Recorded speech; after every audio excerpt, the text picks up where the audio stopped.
So because there was no big modern tournament recently, so the metagame is.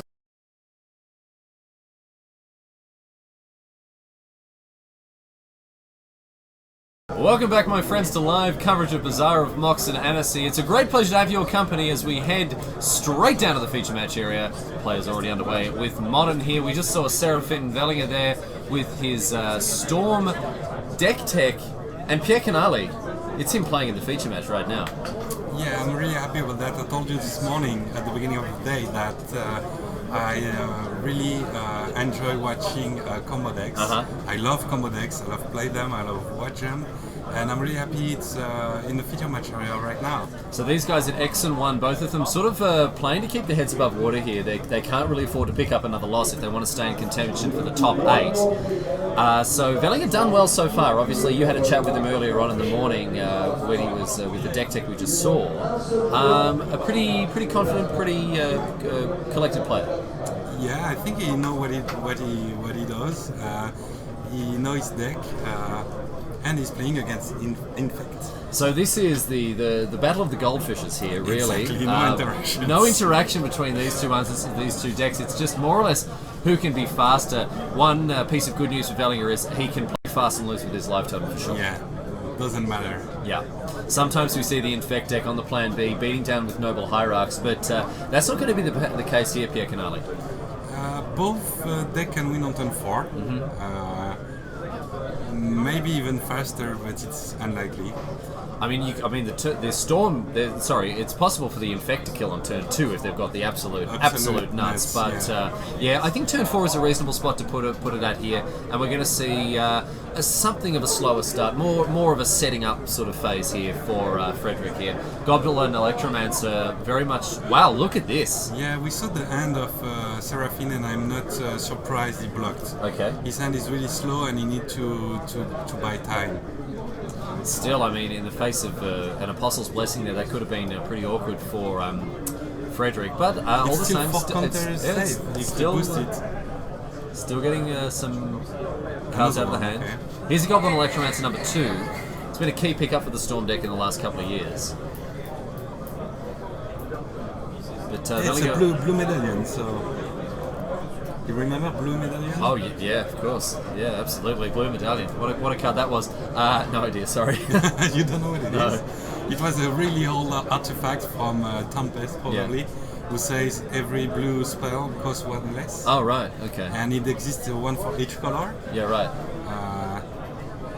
So Goblin Electromancer, a non-creature, so an instant sorcery medallion here. Yeah. So we're going to wake up this Inkmoth next. It's getting for 2 poison here. With a Might of Odd Crows, how about 5 poison? Sorry, 6 poison. So get you for 6. That's a big hit here. Yeah. And Vellinger's going to have to find something pretty special, more or less right away. Is it a bounce in his hand? No, it's a Twisted Image. So Twisted Image, invert the power and toughness of a creature, draw a card. Okay. Very good against opposing Noble Hierarchs. Very good against Spellskite. Obviously, one of the biggest problems for the Infect deck is a Spellskite. True. So it kills it no way, no how. And we've got here a Desperate Ravings. Yeah, I'm a huge fan of this card. Looks like we're going to have a reroll there. Exciting stuff as the 3rd card gets discarded. It's a Shivan Reef. That's right. So Vellinger here. Who needs a force land? Going to have to find something. It looks like Grape Shot in hand, but not a lot of other stuff. Is that a Pyromancer Ascension? I can see what looks like a... Could be too late. Thought Scour there? Here's a Thought Scour. One of my favourite cantrips here, Thought Scour. Fiddle the Graveyard, draw a card.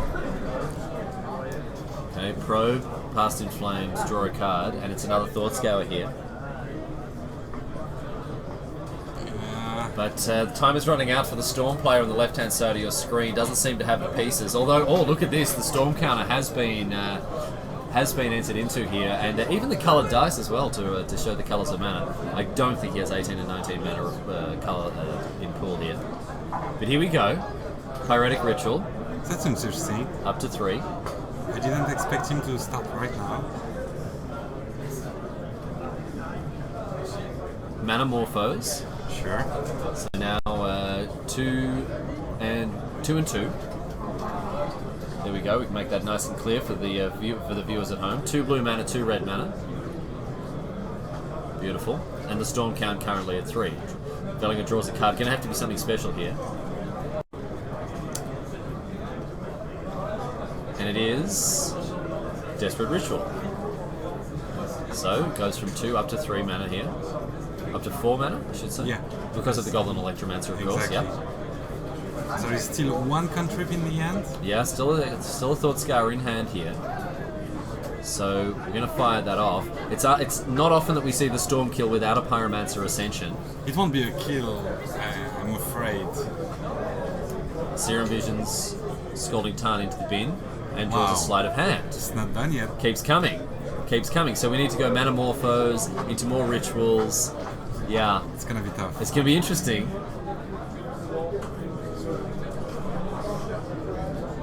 Raging Ravine. I'll also flashback the Past in Flames.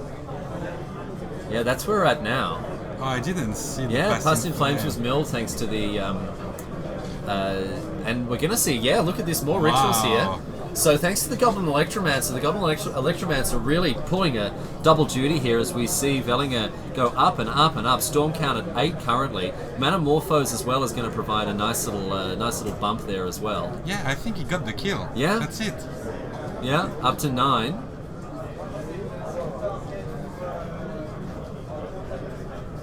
Draw a card from the flashing back of the Manamorphose. So 6 mana, 7 mana available. The Goblin Electromancer really pulling all these pieces together here. Yeah. Who needs Ascension? I mean... Well, here it is, all the same. So Pyromancer Ascension here. Vellinger really sailing so close to the wind. Storm count up to 10. We see an immediate trigger with the Sleight of Hand. While the Thought Scour also is going to do it. 2 Thought Scours in the bin, and so the Pyromancer comes online with the Thought Scour in hand, or with the Pyromancer Ascension in hand, I should say. Draws from the Thought Scour, draws another Thought Scour. This has been an incredible turn, Pierre Canale. Wow. From nowhere. From absolutely nowhere, that's right. Seraphim Vellinger here. And the fourth land. Cracks the 4th land, so this is the turn 4. This is what we were talking about here, Pierre. Yeah. An extra mana here. Could prove to be pretty crucial. Of course, many of those cards in the graveyard still having flashback. Sleight of Hand, Cataxian Probe amongst them. The second Thought Scour as well, and of course Desperate Ritual has flashback already. Wow. But I think we get the second counter with the Sleight of Hand here, and look at this, out of nowhere. Wow. Out of nowhere. So let's use that blue mana, put 2 counters on this, and here we go, off to the races. How about that? Wow. Storm count up to 12. That was such an unassuming hand from Seraphim Vellinger. He's really pulled some threads out of thin air here. Yeah, from nowhere. And the fact that he was on the play was really important. Yeah, absolutely. One more turn would have spelt the end here for the Storm player. Yeah, 6 poison counter, I mean, you know. So here we go. So Gataxian Probe, casted for life, draw 2 cards. For free. Not bad. Not a bad rate. Not a bad rate. Yeah. Draw 1 card, 2 cards, thanks to a Pyromancer Ascension copying the spell. Wow, and this is truly incredible stuff here. Let's the Storm Cannon has gone up again. Yeah. Storm Cannon at 13. It's now Serum Visions. Yeah, double Serum Vision. Yep. It's So not the same scry 1. Yeah, you scry before the second draw. So Yeah. draw scry 2, draw scry 2. You need more Manamorphose. Oh, and look at this top and bottom. Wow. I don't think Colin is going to want to see that as we see another, and both going below decks for the second one. Yeah, I think it's close to 100% now. Yeah, absolutely. Desperate Ritual adding a huge amount of mana here. Oh, should be a lot more than that. Yeah, okay. So we're going to see a copy of the Manamorphose. I didn't activate the trigger. No, there's the copy. Yeah. We didn't see a copy of the Desperate Ritual. Yeah, but there is a copy of the Manamorphose. But the Manamorphose draw 2. That's right. Doesn't need the copy. Yeah, who needs it, mate? Don't need the extra mana.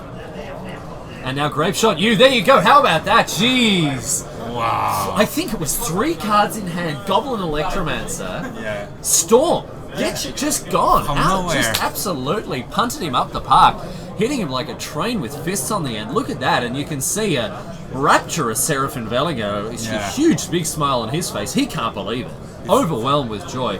Frederick doesn't seem to be particularly impressed with having lost there. Infect, however, you got to take your lumps, you know. Yeah, it's amazing. You said that South Korea is your favorite country, and I can see why. Yeah, You just put the Bastin Flame in the graveyard. Yep. That's what allowed Seraphine to go for it. And critically as well, it did put other cards in the graveyard to make sure that Pyromancer Ascension was triggered. Hugely impactful card, I think obviously. If you have to, there is no other contrib you want to play. In Storm? Yeah. No, of course not. I mean, Sleight of Hand is also pretty good for some selection, whatever else. But Thoughtscour, I think, is actually just better. Yeah. So good dumping cards in the graveyard. You know, you want your Past Inflamed, you want your Pyromancer Ascension online, and that's truly impressive play there from Vellinger. So glad to be able to bring viewers the deck tech, in addition now to actually seeing the deck in action. Really good stuff. Yeah, so he's in a good way to make the top 8, and it will be awesome to have him in the top 8. Yeah, for sure. Because it's always exciting to see if he's gonna draw the next card will be the card he needs. Yeah. And Vellinger, I think as well. You know, we've got to bear in mind, could have bricked off there very easily, but didn't manage to find the critical mass of spells that he needed. And once that Pyromancer was online, I mean, that's it really. That was all we needed. Let's talk about sideboarding, Pierre. I know that Infect, with virtually no interaction in the main deck, is going to be able to bring in things like maybe Spell Pierce. Are you a fan of that card? Yes. I think sniping a Pyromancer Ascension is going to be pretty good, and some other cards as well. Yes. If you put too many sideboard cards, like Spell Spears, you're gonna slow you down. Mm-hmm. They're gonna slow you down. And if they're gonna slow you down too much, the guy gonna be able to play around or play for the Spell Spears. That is true, but so in the Infect deck, difficult call. In the Infect deck, there are a number of cards that can be taken out more or less straight away. Twisted Image is a good example of that. Apostle's Blessing, not really at its best against an uninteractive deck like Storm. And so to bring in things like maybe a Nature's Claim, to bring in the card we talked about before in Spell Pierce, these are the cards that are going to have a higher impact. And certainly there are cards to cut. I take your point though. You start cutting creatures, you start cutting pump spells, you're in trouble, because that's the core of the deck. Yeah, but I prefer Disenchant than Nature's Claim. Yeah. It's better than a Spell Spears in the matchup, I think. You prefer like a disenchant effect rather than a counterspell? Yeah. Yeah, I think that really destroying that the Pyromancer Ascension is crucial. Yeah, it's really important. Not and let's not forget as well, of course, Spellskite. Spellskite potentially brought in. I mean, it's a colorless card. You have to. And you don't care about paying lives and lives and life. You've got to worry about it coming out of the sideboards. I don't know if Storm. I mean, you've got to look at Bellinger's deck list before. Is he playing Spellskites in the board? It's Raphael who did the deck tech, so I'm not you. sure. Sorry, I thought it was. I'm not sure if I remember if there is a Spellkite, but it should be because it's so good against so many decks in Modern. It's it really is. Really good card. Hoses Bogles, obviously very good against Infect as well. Can randomly give you a bit of utility here and there as well. So yeah, a pretty impressive card in the Modern format. I remember when Tron was not dominating, but was one of the best decks in the format back then. Even some people who made pretty good results in big tournaments played it main deck. Yeah. Because it's just really useful against so many decks. Yeah, a lot of utility. The horror there, getting it done in a lot of places. It blocks. It protects you from so many drama. It's an awesome card. Let's see if Vellinger here can put his cards to good use as we move into game number 2 here. Is it a mulligan? Yes, it is. The mulligan at a 6 here for Colombier. What do you think about the Scry rule? It's great, I think, really. I haven't heard too much vocal opposition from it. I mean, Magic players love to complain about all sorts of stuff, and I think the general lack of complaint, some people certainly got up in arms about it, but I mean, come on. Yeah, people are going to get up in arms about it. No, I think it's good. Yeah, it's good for the game. Honestly, it's more healthy and less... It just leads to more games of real Magic. So, exactly, especially when you like to watch Magic like us and when you like to comment Magic. Yeah. It's even better because you have less non-games of Magic. Yeah, we don't have to sit here and just flap our gums idly. Interesting hand here for Colombier. That is a Nature's Claim down the bottom. We've got Blighted Agent, Breeding Pool, Windswept Heath, and a Vines of Vastwood. So Vellinger does have a good amount of information here. Reasonable spot to be in. Got a creature, got a pump spell, but we're going to have to find something else after that. Do you know Rémi Fortier? Remy Fortier. Yeah, he's been playing this weekend. Yes, Yeah. and he won a PT back then. Yeah, he was Valencia. 17 years old. Yeah, second youngest player to win a PT, I think. And this guy just lose a couple of hours ago against an Infect deck, Yeah. but with damages. Yeah, no yeah. Infect. This is the plan B we were talking about there. You get in with the Noble Hierarchs. Even Spellskite, it's not a defender. You can actually get in there if the Infect player boards into it. This is brutal stuff Yeah. though. Look at that. Wow. Turn 1 Stone Rain. Like that's really good. One of the huge disadvantages of playing Dryad Arbor. So breeding pool now, and it looks like Colomare may have drawn a Glistener Elf. No? Okay. Just wanting to keep up the Nature's Claim. So it's not a goldfish matchup. Not quite. There is a Stone Rain. Yeah, there is a Stone Rain, of course. Can't forget about that. There is no land, but there is a Slate of Hand. And a cantrip here, yes, for Bellinger. Let's have a look at the top two. You know, Colomare with nothing to say about that. do you know how And a land on Slate of Hand is translated in French? Tell It's us. really beautiful. Yeah. Passe-passe. Passe. Passe-passe. Do you like that? That's very nice. Yeah. Passe. Passe-passe. And I saw, is it Skeleton Key? The recent one out of Shadows over Innistrad that is Passepartout? Passe-partout. Yeah, that's right. The name of the character out of Around the World in 80 Days. Let's have another look here at the hand. Picked up a Spell Pierce. Yeah. There it is. So that came in along with the Nature's Claim. You and me, Pierre. You and me, buddy. We just know. We got the cold read. We know everything, We got the yeah. soul read. That's it. But the That's issue, what happens when you win a Pro Tour and do. I mean, I went 3-1 at a game day one time. That's pretty good. It's good. But what I was saying earlier, the Infect deck now doesn't have close to 10 damage. No, this is the thing, and you know, a critical mass of cards is needed against Infect. What do you think about discard against Infect? Do you think Thoughtseize and Hymn to Turak is in a good spot against that? Turak in Modern is a little bit... Oh, sorry, not Hymn to Turak. Inquisition of Kozilek. Hymn to Turak would be very, very good, I imagine, in Modern. No, sorry, Inquisition of Kozilek is what I meant there. yeah, I think it's okay. Inquisition of Kozilek can discard even creatures. Yeah. So it's okay. Yeah, I think it's not a bad plan. Most of the deck doesn't have too many sideboard cards. I've heard Infect described as a bit of a combo deck, really, because you do need this critical mass of cards. It is sort of like in Standard we had the Team of Battle Rage become immense combo, and it sort of seems to be a similar kind of thing here. Yeah. And Vellinger, wow, really interactive magic here, because of course away goes the other Blighted Agent, and that's brutal because Colomare is really sitting without much to do. Yeah, double bolt is exactly what you want in this matchup. And here it is. Here it is, Pyromancer Ascension, of course. That's going to hit the bin before very much longer, but still, No. we're not getting any value out of No. it, actually, at this so Not it's just going to trade 1-for-1 here with the Nature's Claim in Colomare's hand. Vellinger knows about it. Maybe he's got a second to play. Maybe he wants to just to get that Nature's Claim out of hand. I mean, you've got to make him play it.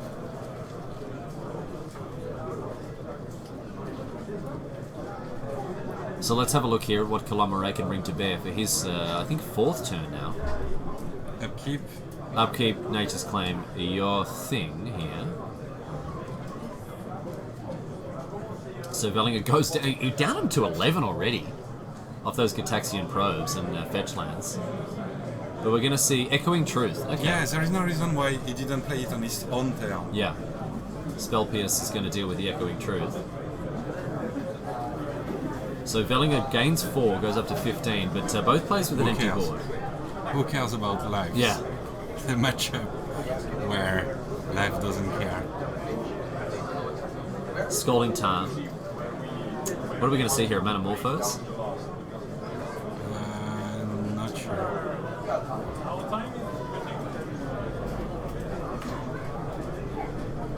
Vellinger shuffling up after that fetch land activation. Another 14. You really don't want to play your Metamorphose No. until the last turn. Whoa. Wow. Picking up 3 cards with a sleight of hand with the pass there. That's a real sleight of hand. The pass. Yeah, not exactly what you want to do there. Alright, so we see 1 go below, 1 in the hand. 3 Metamorphose. And now, after the pass, Seraphim will pass. So we've just... Oh, but look at that. Ships are turned straight back, Pierre. Nothing to do here. We've just a Goblin now. Or an Ascension, yeah? Yeah. It could go off pretty easily. And a Past in Flames as well for Bellinger. I think Colomb has about one more draw step here. Yeah, it doesn't find anything either, so... maybe you have a lot of disenchant and counter spell and stuff I like think that. it just... the hand just might be full of pump spells. Yeah. And in that case, that's really bad. Goblin Wow. Electromancer as well, jeez. That's And ships game. it. So I think next turn Seraphin Bellinger is in a really good spot to go off. Past in Flames, Mana Morphos in hand here. 3 mana morphos. 3 Mana Morphos in Yeah, hand. that's Jeez. why he will be able to go off. Okay, and Colomare ships it back as well. Jeez, this is brutal stuff here for the Infect deck. Yeah. Not finding anything, finally finding a creature There is of just sorts. one blue untapped. That means you just have to play around one spell spears at maximum. So we have now a Pyromancer Ascension with one counter on it, and let's have a Yeah, look. only pump spell. So 3 pump spells and a spell pierce. Wow. And Bellinger can play around the spell pierce all day. Yeah, all day with All all day the long. mana morphoses. We came back here at 7:30, he could still be playing around the spell pierce all day long. Yeah, all day long. So yeah, looks like the writing on the wall is pretty clear for Frederick here. Having said that, there is a very, very small percentage chance that the Stormbeck fizzles. Yeah. So slight. So slight. Because now it's going to be 2 draw with the first 2 mana morphoses. Yeah. 4 draw with the second mana. Yeah. With the third mana morphose. Yeah. And gaining mana with everyone as well, because it only costs 1, and So once they start to be copied If as there well. is only land and a red mana source on top of his library, Yeah. for the next 4 cards, he can fizzle. It's pretty unlikely. Well, there's also the Past in Flames as well, so that's going to put a big spanner in the works here. No, don't want to tap land. Don't Yeah, tap the use lands, that, mate. Yeah. There we go. Alright, so 1 red to pay for the Manamorphose. Again, the Goblin Electromancer showcasing its strength. Second counter. And once this Pyromaster Ascension goes online, really, this is... yeah, that's going to be it, I think, really. Yeah, Because and- now every spell gets copied. Going to draw cards. And Frederick is playing a little bit slowly Yeah. to give back the priority. Oh man. Second Ascension as well here. Probably... Oh, and a second Electromancer for good measure.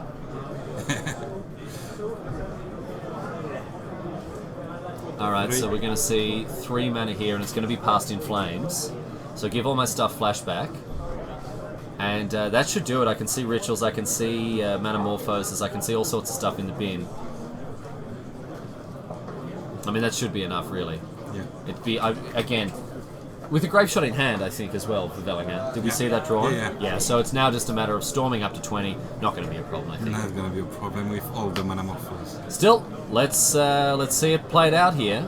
So he still need to play around the mana morphos. Yeah, we are on the spell Around the pierce. spell pierce. He has only 3 mana available, but it shouldn't be a problem. No, because once 1 Manamorphose resolves, it adds 4 to the pool, so I think we'll be With good 2 here. mana up, Yep. no worries. Yep, so there you go. Just the right amount here, because if that Manamorphose were counted, actually it wouldn't matter even then, because the copy is still there. So, Yeah.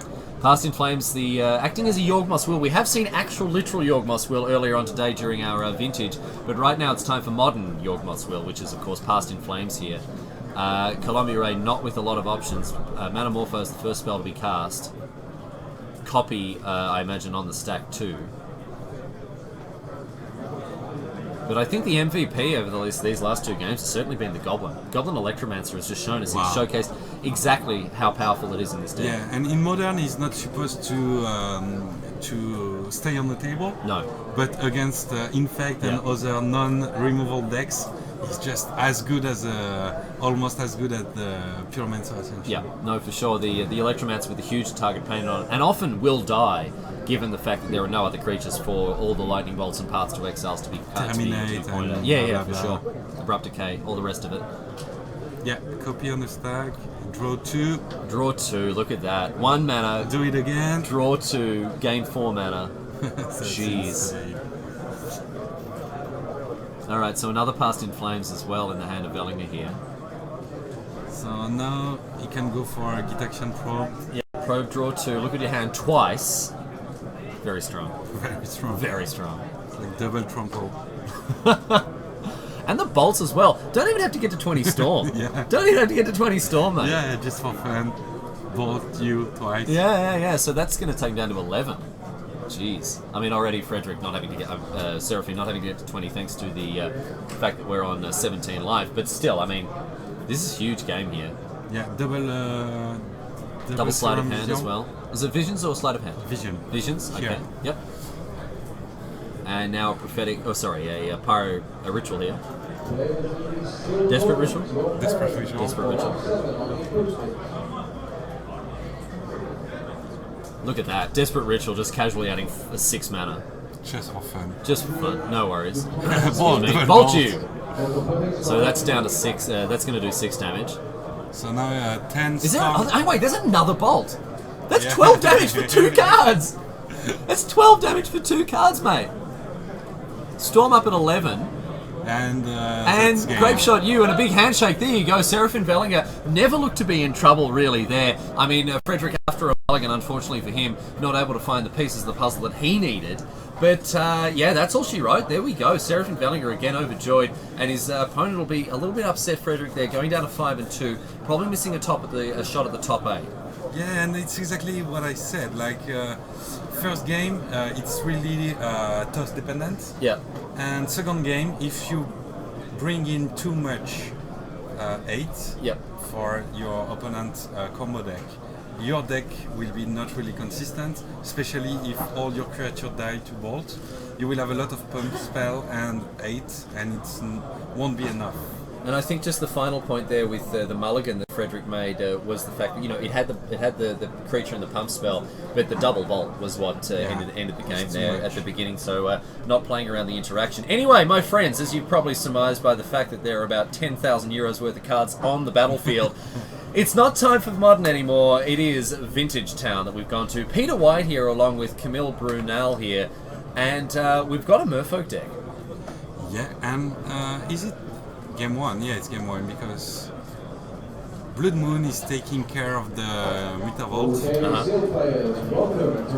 And these phantasmal images, I'm not sure what they're copying. We're presumably not copying each other. We may have a creature in the bin that they've copied there. We'll find that out before very much longer. But Merfolk has always been a very strong player in All vintage. I mean, yeah, it's one of those things, isn't it? But with the printing, of course, of the Second Lord, the Master of the Pearl Trident there. I remember the Third Lord, the Fourth Lord, the Fifth Lord. Yeah. There's a lot of Lords. There are a of lot of Atlantis, lords. Yeah, but and here we have another phantasmal image. So we need to find out what are these phantasmal images copying, I wonder. A Curse Catcher, maybe. It is just a curse catcher. We'll find that out. Looks like we're going to see an attack here, so we might have an answer to it before very much longer. But Peter White down to 1 by the look of things. Looks like this game is all over Red Rover very soon here. But Brunel fighting with Merfolk, it won a big Eternal weekend a few years ago. One of the huge things that pushes the Merfolk deck over the top here is, of course, the fact that it can play Ancestral Recall and Time Walk. Yes, even if some Merfolk deck are unpowered, and it is probably the best unpowered deck you can have in Vintage, some players play Ancestral Recall and Time Walk, which is obviously amazing. This Planeswalker is also amazing. Dak Faden, Dak Faden's had a huge impact on Vintage since being printed in Conspiracy last year, or 2014, I should say. You need to test it to understand the power. But, when I first looked at it, I sort of thought, this isn't that good, but just the sheer number of cards you see. It is a Curse Catcher, it is copying the Curse Catcher. Jeez, just the sheer number of cards you see here with the Dak Faden, in addition to obviously being able to steal people's Moxen, people's mana crypts, this sorts of things. Darksteel Colossus, or Blightsteel Colossus sometimes. Never seen it happen, but I did it. You hear, hear people talking about it in hushed voices here. So Jace is going to brainstorm Peter White with all the mana in the world here. And all the Curse Catchers are little. That's amazing. Yeah. Oh, and it's going to be a handshake for the game number 1 handshake. Okay. Always a pleasure to see that one there. So Merfolk picks it up in game number 1 in round 7 of our Vintage tournament here. Lots of players battling very hard to get their spot at in the top 8, but it's been a brilliant tournament. And geez, a huge amount of decks as well. It's been so good to bring live coverage of it around the world with this stream, mate. Yeah, and I can't wait for the top 8. Really. There will be so many exciting decks. Yeah, for sure. I mean, we've seen shops make a little bit of a bit of an appearance today. But Monastery Mentor has been sort of up and down the top tables. But in addition, of course, that humans deck. Yeah, man, I saw it tearing things up again on the top tables. Yeah, even with handicaps, he missed triggers and he kept the bob. So he gave himself handicaps. Yeah, just still winning. Still winning. Yeah, that's right. With 3 mana cost human decks. Wow. I can't wait to see the list. And I can't wait to get him for a deck tech. Yeah, we've definitely got to have a look at the awesome. 75 here.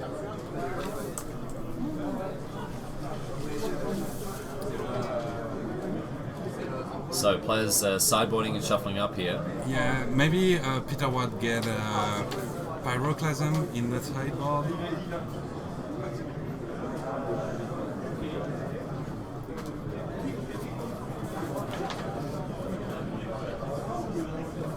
We'll see exactly what these players want to bring to bear in the next round, in the next game, I should say.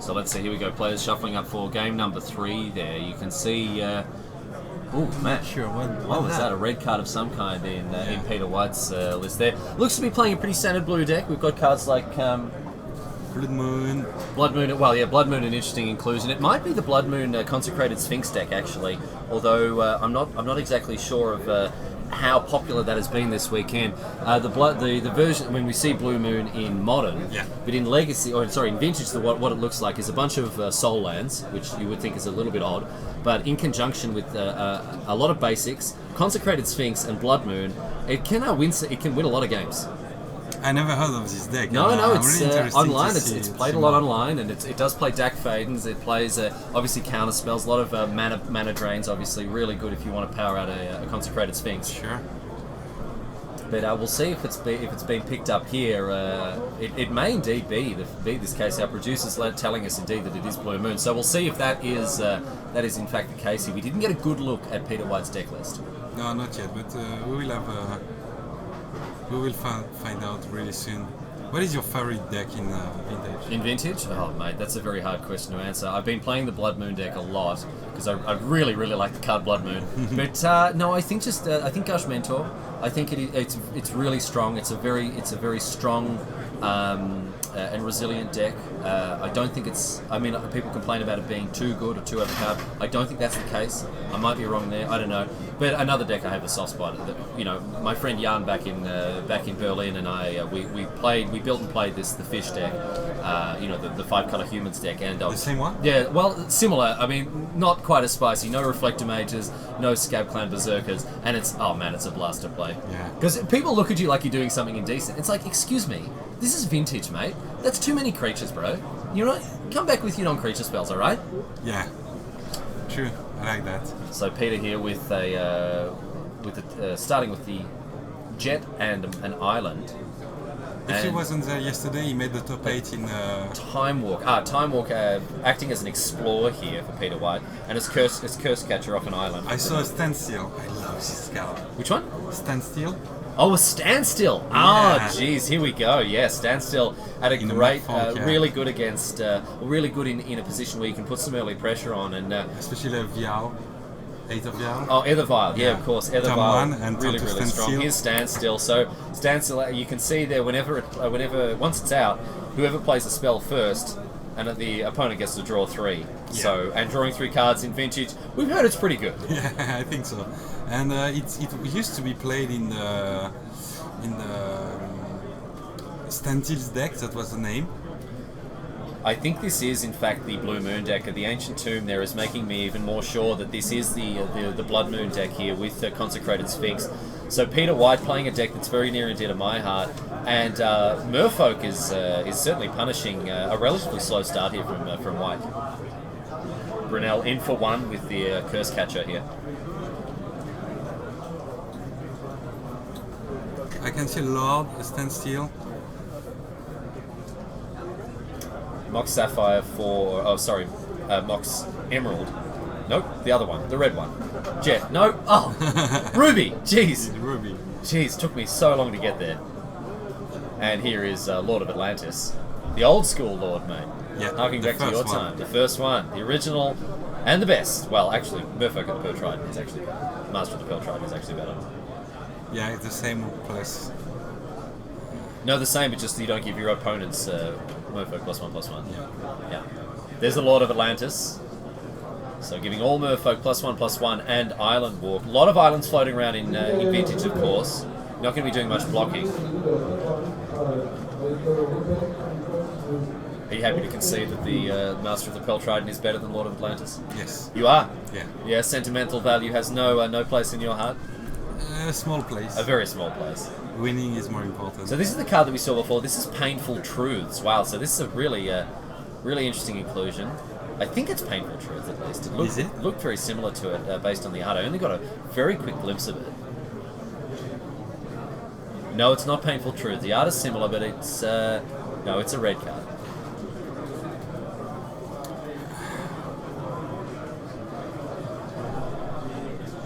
I don't recognise this card. It has very similar art to Into the Maw of Hell, but I don't think it's that. I can tell. No, this is a very interesting inclusion here. I can tell. It's an instant or a sorcery. Yeah. Obvi. What is that? And why did Camille Brunel Want to counter it, yeah. sacrifice a 2/2 to tap a land? Because he had a daze on top Does of it that? do, is it a Pyroclasm type effect? Let's have a look here. Our producer's got it up for us. It's Sudden Demise. There we go. Okay, a commander card. Well, that would be why it's unfamiliar here. So choose a color and pay X, and it deals X damage to each creature of that color. So we're going to see a Force of Will here. So 2 damage. 2 damage as Sudden Demise was cast for 2. Okay, he should have Force of Will first, no? So pitching Mental Misstep here. Does look very similar to Painful Truths. There we go, Sudden Demise out of the commander set. And we're going to see Force back with the Trinket Mage. So this is definitely the Blue Moon deck. The Trinket Mage acts as a really handy tutor. Can fetch up anything, obviously all of the Moxen. It can fetch up Black Lotus. It can fetch up Engineered Explosives, which is a key card in the main deck. But out of the sideboard, Chalice of the Void, really important, and Grafdigger's Cage. I think it's game for Camille. He will play a Vial, a land, and a standstill. GG. Alright, here's a Vial. A land Here's a land. and a standstill. And not only that, it is also a creature land. And here's Standstill. So Peter White, with a very, very difficult position here, any spell that he plays is going to draw Camille 3 cards. Wow. So Brunel, yeah, exactly where you want to be. A Vial to cheat in creatures. A creature already in Mutavault, so we're going to be able to see that play. Landstill is often the name given to this deck. Exactly. Sometimes plays Fairy Conclave as well. So a really good plan B for the Merfolk deck here, with pressure on the board. You know, albeit slow pressure, certainly, but still enough that, yeah, and look at this. Peter White, the game is, in fact, brought to a standstill. Peter White not interested in playing any lands here. Going to get in for 2 with the Mutavault. And really soon, a lot of Merfolk are going to join the board, so Yeah. it's going to be insane for Peter. He have to play, he have to do something, and give his opponent an Ancestral Recall for free. Yeah. Well, I mean, Yeah, and it's going to be dig through time. So, I mean, not the most horrific situation here for White. And I think it's very wise. You either do it straight away or you don't do it at all. Yeah. Really, because, you know, the longer the standstill sits on the board, the greater advantage your opponent's going to have. And I think dig through time, a little bit of a way to recoup some of the loss inflicted by that standstill. Peter White been pretty lucky right now. Camille Brunel drew 3 lands in a row. Oh, really? Wow. Ripping 3 fresh lands off the top of the deck there. Yeah, 2 island and a Mutavault. So yeah, pretty lucky. So 7 cards off the top of White's deck here. He's going to pick 2 of them, of course. We've seen Dig Through Time progressively banned and restricted it across the Eternal formats. Yeah, and it's too now, good. yeah, too good. Not playable anywhere outside of Vintage in Constructed Magic. I was really happy to buy all the foil Treasure Cruise Yeah. and Dig Through Time, and I was really happy. And I thought, yeah, in 10 years I'm gonna be rich. You're gonna be so rich. Yeah, this card's gonna be like 80 Yeah. euro, like a brainstorm. Yeah. In 10 years, and then as a old man restricted. Old Bannerino, and yeah, I I lost remember. so much money. I remember picking mine up after it was banned. My foil treasure cruise. I picked it up at this little shop in Spain. Paid like €2 for it. It was Yeah. great. It was a very good. It was a good bargain for me. I buy 4 of each, and Oh jeez, mate. Yeah, little nest egg there. yeah, Yeah, not to be ready. Not quite. Oh well, that's the way it goes. I mean, the cards are just too good. You understand why they've. I mean, if a card's restricted in vintage, there's a reason for it. Huh? Yeah. Here's Trinket Mage.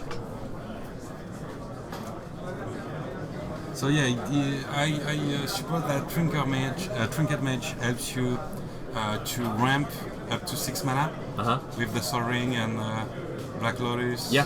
Yeah, it gets you there faster. In addition to providing a lot of utility against, something like. Graveyard and stuff like Well, that. yeah, graveyard with the Crit or with the Cage. with the cage, but also against Monastery Mentor. You play this, you get an EE. If you've got 2 mana, bam, away go the tokens. Not a great answer to the Mentor itself, but a good way to release a bit of pressure at least, a bit of a pressure valve there. Makes sense. So why Mox Sapphire over Sol Ring?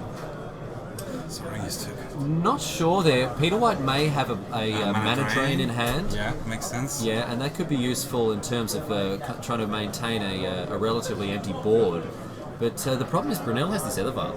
Yeah, it doesn't care about mana drain. No, we're gonna see a Lord cast here by the look of things. Going to be no Time Walk. Okay, Mana drain? mana drain the Time Walk, I would imagine, or just a counterspell. Just a counterspell. No worries. They're both more or less the same, right? Yeah, almost. For sure. Mana drain, of course, being absolutely busted here. I mean, it's just actual literal counterspell with upside. Yeah, with a Dark Ritual. If counterspell isn't good enough, there it is, mana drain. Adding, now add 2 mana, 2 colourless mana at the beginning of Peter White's next main phase. See if he can do anything with that mana. Maybe a Consecrated Sphinx in hand. We'll find out. I love to see this creature hit the ball. Yeah. Here's Master of the Pearl Trident. Yeah, 3 damage. And get in for 3. There's mana drain. What's that from, Legends? Yes. That's a Step in the Dark. Got that one right. Can't believe that one. Jeez. And you can have it for a little bit less money with Italian the Italian version. version, yeah. So it's more or less affordable. Yeah. Mana Drainissimo. And here's Master of the Pearl Trident as well, of course, the new addition, relatively new addition to the Merfolk deck. And Peter White at 10 life, he's going to have to come up with something here. 2 mana in pool for him at the beginning of his first main phase. So he has access to 8, so I'm pretty sure he's going to do something. With how many cards in hand? Geez, looks like 3 or 4 cards in hand. So you'd think you'd be able to leverage that mana into something good here. Nope, ships the turn. Okay, Okie dokes. keep the Vial on 2. Yeah, so I can see Curse Catcher in the hand of Camille Brunel here. Land as well, island going to be played. Good to see the islands are all matching. I don't think he's going to play the Curse Catcher. I want to keep it for the Force of Will. Wake up these Mutavolts. Because Curse Catcher is just a Grizzly Bear now. You have so much mana. Peter White have access to so many mana. Yeah, the Force Spike mode not doing a lot here. In come the Mutavolts, that's 6 damage right there. Unblockable, of course. And we'll see how White wants to respond. Oh, buddy, no. No. Just tenderly fingering the mage there, but now we're going to be able to get to block. Wow. All right, for sure. That's a nice little bit of tech there. So sudden shock And into sudden block, and that's going to kill a Mutavault. Yeah. Sudden Shock is a play against Mentor, obviously. Yeah. And against Merfolk is really good also. Yep, no counterspells involved for that one here. Here's sudden shock for you to have a look at. It's a shock, but it's pretty sudden. Pretty sudden. Yeah. It's split second, so it can't be responded to, which is the key thing against a card such as Monastery Mentor. Yeah. Obviously, the prowess trigger's doing it no good at all. I like the split second mechanic. Yeah, I'm pretty mixed on it. Feels really good when I use it, but when people use it against me, I'm like, dude, come on. I had plans for that. What are you That's so doing? unfair. Yeah. 3 mana, and it's Blood Moon. Wow, that's okay. a good answer to Metal. Yeah, pretty good against the Mutavaults, not very good against the basic islands. We're going to see here a Force of Will in response. Exiling that Curse Catcher, just as you mentioned before. Yeah. The Grizzly Bear. No, not anymore. Yeah, the 1-mana Grizzly Bear. And now it's back to Camille. You can see really emphasising the importance of his Mutavault, forcing that Blood Moon as White is knocked down to 4. He's bought himself some extra turn. That sudden shock took a big chunk of time off his clock. Wow, yeah.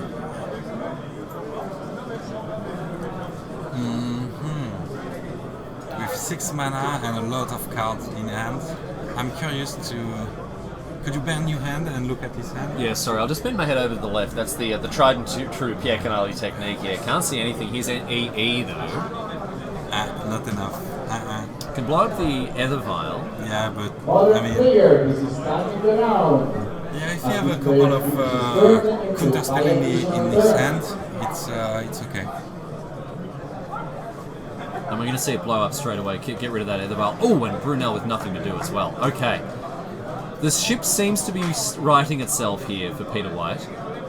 There's engineered explosives. One of the toolbox, one of the tools that we said the Trinket Mage could collect. Another standstill, and Brunel with the opportunity to leverage that as well, of course, with the Mutavault. Exactly. Without the Mutavault, that standstill is doesn't do anything. If it's even on the board and no one has creature, one is playing manlands and the other is not playing, so you can play it with nothing. Sure, with nothing, and hoping you draw one of your creature lands. Yeah. For sure, yeah, I see that. In prevention. So the standstill counted. Yeah, with the Force of Will now, he's at 3. Okay. Good luck. So Peter White really having to find something special off the top of his deck. Ships the turn. Yeah, 1 draw left. Brunel with Wasteland in hand and an island. In comes the Mutavault once again. Peter White knocked down to 1. Is Brunel going to clean up here a straight sets victory over Blue Moon? White checks in with the top of his library and he's found a Scalding Tarn. Not going to do it, so well done to Camille Brunel, finding his way almost certainly into the top 8 here with that victory. Peter White, unfortunately for him, not quite going to be good enough, but a bit of a tug at the heartstrings there, Pierre Canali, with the Blue Moon deck not quite making it. But that's the way it goes. We're going to bring it back to the booth now, ladies and gentlemen. Here, Riley Knight alongside Pro Tour champion Pierre Canali. A great pleasure to have your company as ever, and an intense pleasure to be bringing people coverage of Vintage. Earlier on, ladies and gentlemen, we showed you the 5-color humans deck, the fish deck, if you will, from the aggro deck, the lone aggro deck, I would say, in Vintage. We are going to have a deck tech, Pierre Canali. So we're going to have our mate come in and have a chat about that. They're setting it up in the feature match area. They'll be letting us know when that's ready. But stick around, because that is coming up before very much longer, in only a few minutes here. We'll find our player here to come in and have a chat. But Pierre, really good to be showing Vintage, obviously, like that. You asked me about my favourite deck before. I'm going to throw the question straight back at you. Meant to do it before. If you were playing this time, what would you be playing? And why? I really love a deck that I play. Was it in the last BoM? I don't remember when it was, but it's Mentor. Yeah. And Young Pyromancer. And Skullclamp. And Skullclamp, yeah, for sure. That's greedy. Absolutely, yeah, no, That's super really high. But Super high. Jeskai Skullclamp deck. Yeah, I was for a while I was playing with a couple of Stoneforge Mystics. Exactly. And Batterskull's pretty good in as well, but it can be very slow. But I tell you what, you get Monastery Mentor and a Skullclamp out, and you are drawing cards 4 days. Yeah. 4 days and days and days. You don't even want to kill them. That's the thing. You just want to draw all your cards off your Skullclamp. Exactly. So hot, so tight indeed. So you have all the blue good cards, and I played 7 between the Mentors and the Pyromancer. Yeah. 4 and 3, plus 2 Skullclamp and 3 Stoneforge 3 Mythic. Stoneforge, and then just the rest of the and blue the rest cards. of the blue cards. Yeah, It for was sure. awesome. Sounds super hot. There you Because go. I'm really nostalgic from the time where I was able to play Elf and Skullclamp, and now I can play Skullclamp again. So Yeah, pretty tight indeed. So we're gonna get this deck tech sorted out in just a few seconds. I can see our player standing out there ready to go. So once things are all set up in the feature match area, we are going to make this swap. So stick around, my friends, because we've got a deck tech coming your way in just a few minutes. We'll get it all set up and we'll be back in just a jiffy. Don't go anywhere. A deck tech with vintage humans coming your way in just a few moments.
Ladies and gentlemen, welcome back to live coverage of Bazaar of Moxen, Annecy. It's my great pleasure to welcome Michael Ruppen to the booth here, and a very special concoction you've cooked up. I tell you what, we were all very much enjoying you play this deck earlier in the rounds. It's treated you very well. Yeah.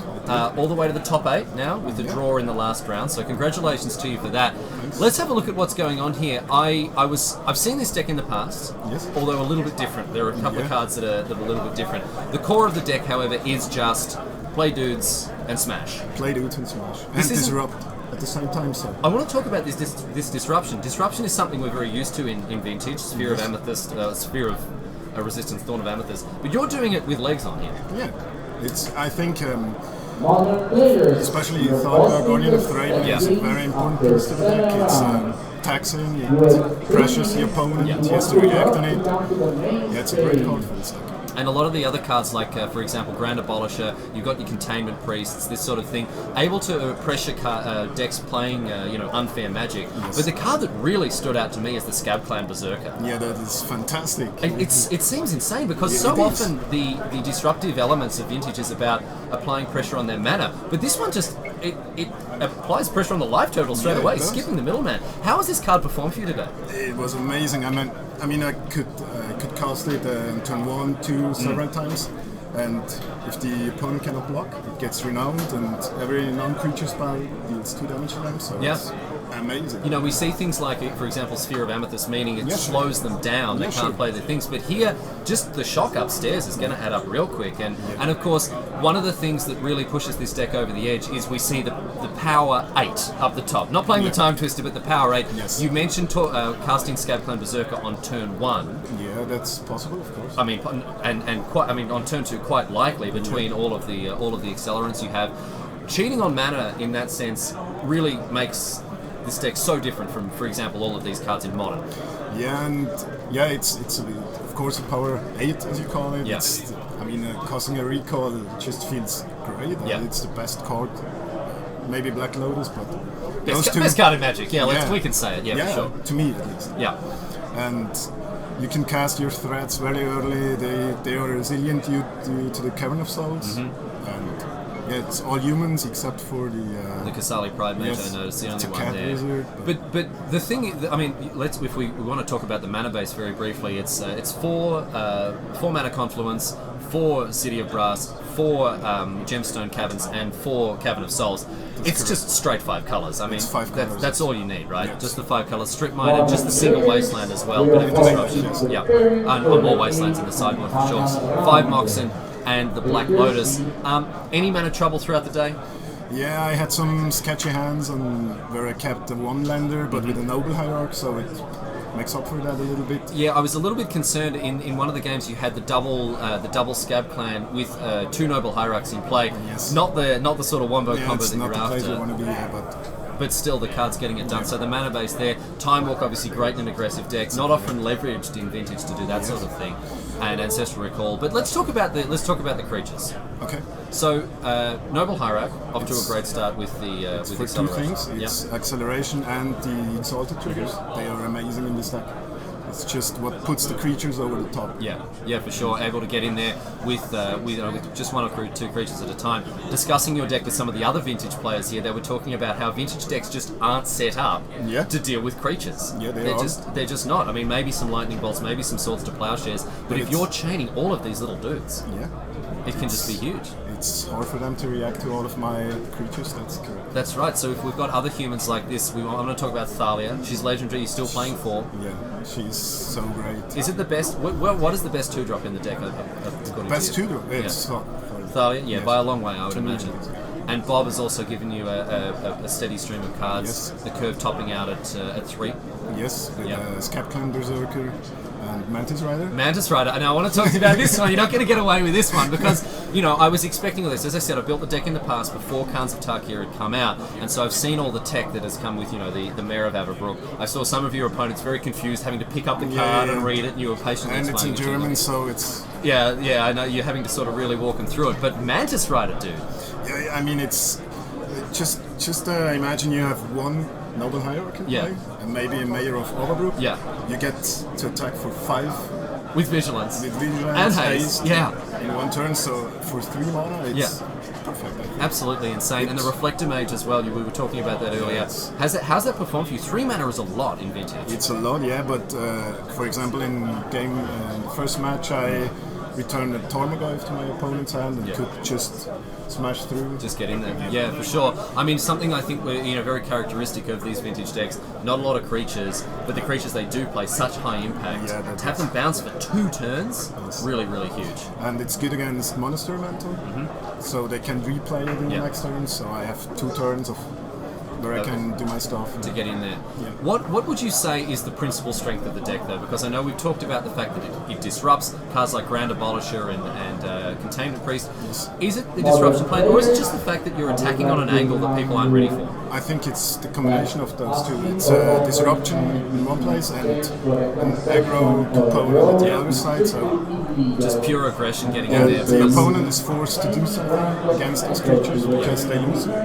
Well, the thing is, people aren't sideboarding Pyroclasm, Pyroclasm is not in the format. People are I not saw playing one it. Massacre, but he couldn't cast it because I had no planes. Of course. There you go. So they think, I'm ready. I've got my dark. What is the Dark of Night?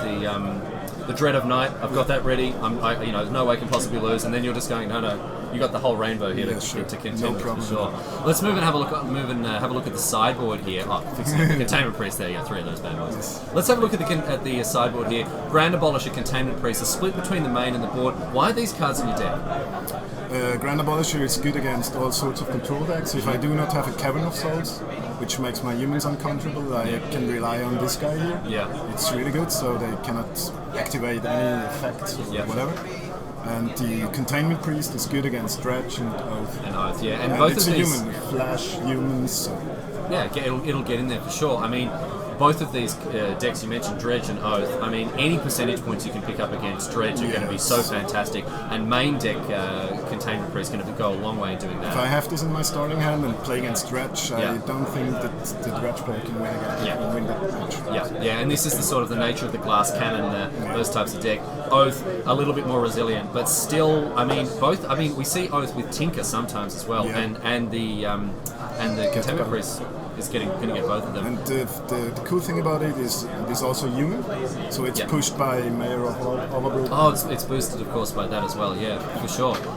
Reflector Mage. For the third one, to decks and stuff like that. Yep, and we see also this is Staticaster. This is a card I think is really, really good here in Vintage. Yeah, I boarded in against Mentor decks, of course. Yeah, obviously. For example, if I have the Grand Abolisher in play and cast the Staticaster in my turn, for example, then he can react by casting a spell and pumping this guy. So yeah, pretty tight. Just see you later. And if that doesn't work, hey, just do it again next turn. Yeah. It's all good. No worries. Abrupt Decay. This is a card we didn't talk about actually. You do have 3 in the main and 1 in the board. Important to still have a disruptive element like Abrupt Decay. What are you worried about in particular? I mean, for example, Sphere of Resistance, I don't like that one. Throne of Amethyst is not so bad because I have creatures. Yeah, you have it's just an improper amount of creatures for this format. Yeah. And I mean, it gets Monster Mantle and all stuff, all kind of random stuff. So yep. All right. 3 copies of Surgical Extraction. It's also against the Dredge matchup. Yeah, you can only improve on that. So one thing I wanted to talk about though with the Surgical Extraction and the Stony Silence. Usually people devote half or more of their sideboards to these unfair deck matchups. You've just got 3 of each of those cards. That's enough. I mean, it's. For the Dredge matchup, it's in fact 3 in the main deck. Yeah. And 4 sideboard cards. So you're all good. Maybe board in the Wasteland as well. So against the kind of few Cypher card. Yeah. And against shops, I will just board in the Abrupt Decay, the Wastelands, and the Stony Silence. But it's a very different sideboard to the usual sort of 4 Gravedigger's Cage, 4 Ingot Chewers, or whatever we say. Yeah, the Stony Silence feels a little bit weird in the deck because it's not a creature center. Yeah. But I have this 3 Kozala Primate in my main deck. Yeah. So it also... Yeah, it's kind of not exactly, you're not the most sort of thing there. Well, there you go. I'm very sorry to say we are out of time, yeah, sure. but we are going to get in touch with you, of course, with the top 8. We're going to see much more of this deck. Michael, thanks so much for your time. It's been great to hang out with you here. Stick around for just a second while we say goodbye to this deck. It's been great. So, we'll kick it back to just a very short break as Michael heads out. We'll be back with our next round before very much longer, so don't go anywhere, ladies and gentlemen, because plenty more action from Bazaar of Moxen and Annecy coming your way. Stick around.